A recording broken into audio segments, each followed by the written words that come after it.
রোশনাই ধারাবাহিকে দেখেছিলাম রোশনাই নাচ করছে, রঞ্জন প্রসাদজি ওর নাচ দেখে অবাক, ওনারই ঘরানার নাচ। ওকে মনে করানোর চেষ্টা চলছে যে ওর কি মনে পড়ছে কারোর কথা, সুরঙ্গমা, সুদর্শনা। সুদর্শনার নামটা শুনে ও যেন কেমন করছে। ও বলছে আমার কিছু কিছু মুখ সামনে আসছে কিন্তু আবার মিলিয়ে যাচ্ছে।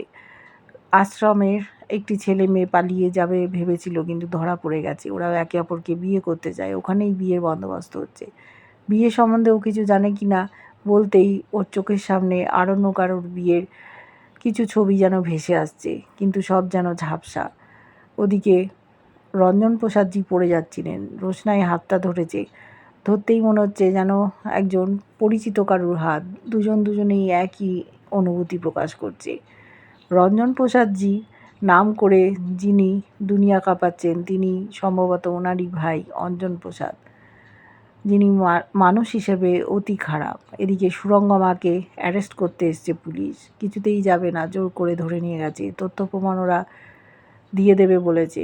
গরিমা ওর বাবাকে বলছে তুমি ব্যবস্থা করো মাকে নিয়ে আসার, আমার মা কখনো কাউকে খুন করতে পারে না। কী হবে দেখতে থাকো।